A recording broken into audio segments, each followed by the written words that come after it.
Good day, everybody, and welcome to another edition of the Military and Foreign Affairs Network. I am your host, the voice of reason. Today, we are continuing our ongoing coverage of the Eritrean invasion of the Tigray region and the civil war taking place inside the former state of Ethiopia. Now, we are continuing to monitor, obviously, the continued troop deployments of the Eritrean military, of the Abiy loyalist forces in northern Tigray. We can confirm, as we are speaking with you today, that because of the taking of territory in the north and the interdisbursement of Eritrean forces running from Shire, Axum, Adwa, Adigrat, that it is becoming more difficult for Abiy loyalist forces using some of those Chinese-made drones, some of the Turkish-made TB2 Bayraktar drones. It is becoming more difficult for those forces using those drones against selected targets in the north out of risk of hitting their own forces. There have been reported incidents in which Abiy loyalist forces have mistakenly hit Eritrean forces in the ongoing conflict. And again, that is because we are seeing tens of thousands of Eritrean forces flow into northern Tigray, specifically large elements near Shiraro, Shire, near Adwa, and then obviously north of Adigrat as well. So that's one big issue that's happening right now is because of lack of friend or foe identification processes or technologies, obviously in the Eritrean Army or the Abiy loyalist army. They are at great risk of hitting their own forces with both these drones and then obviously tactical air assets as well, fixed-wing assets.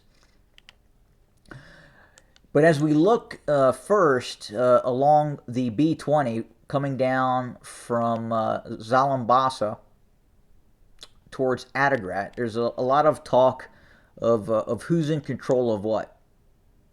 Is it the Eritrean army in control of Adigrat? We've heard of fighting north of Zalambasa. Some analysts are claiming that because there is fighting near Zalambasa, that would be indicative of the Eritrean army not being near Adigrat. Now look, that could be a strategy that the Tigrayan Defense Forces is implementing against the Eritrean army. Just because the Eritrean army is near Adigrat may not necessarily be a good thing for the Eritrean army, especially when you hear about fighting taking place of Zalambasa, and I'll try to explain. If the Eritrean army moved down the B-20 en masse, and the Tigrayan Defense Forces had allowed the Eritrean army to bypass some of its formations as it moved south towards Adigrat with the intention of seizing control of Adigrat, and then those Tigrayan Defense Forces operating these hills and foothills both to the west and east of the B-20, then came in behind those formations, those advancing formations of the Eritrean army, and then cut off the B-20, well, there could very well be a Eritrean or a number of Eritrean military units that are essentially now trapped behind Tigrayan lines with Tigrayan forces to their rear, while at the same time they are being attacked near Adigrat as well. So very precarious situation developing for the Eritrean military, for the Abiy loyalist forces as this conflict continues. as they have moved down the B-20, as they have moved down from Eritrea down to Shire, from Shiraro to Shire, and then progressed towards Axum, and then obviously Adwa as well. Again, they are spreading their forces. They are not able to rely on, again, as much as these drone strikes prior, at a risk of hitting their own forces, which we have heard that has happened. And again, just the ability of the Eritrean army to now hold this territory that they've taken. And again, it's a very fluid situation right now. We don't know who controls Adigrat, and quite frankly, the Eritrean hold on Adwa, the Abiy loyalist hold in and around Adwa, could be very precarious as well. Again, situation very fluid. There are a number of Tigrayan Defense Force counter-operations underway, most notably the big one that occurred near Adwa, that resulted in the destruction of dozens of Eritrean army vehicles, tanks, artillery pieces, and quite possibly hundreds of soldiers being killed, wounded, and or captured in the ongoing engagements near Adwa. And that's just one example of how the Tigrayan Defense Forces are continuing operations against the Eritrean Army. Again, assaulting those rear area supply and logistic convoys that are coming into the Tigray region, while at the same time harrying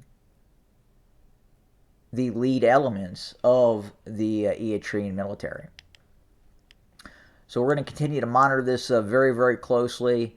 Much of the territory that has been, and again, that territory running from Shire all the way to Adigrat, in terms of what the Eritrean military, the Abiy loyalist accompanying forces are able to control at this point, is really unknown.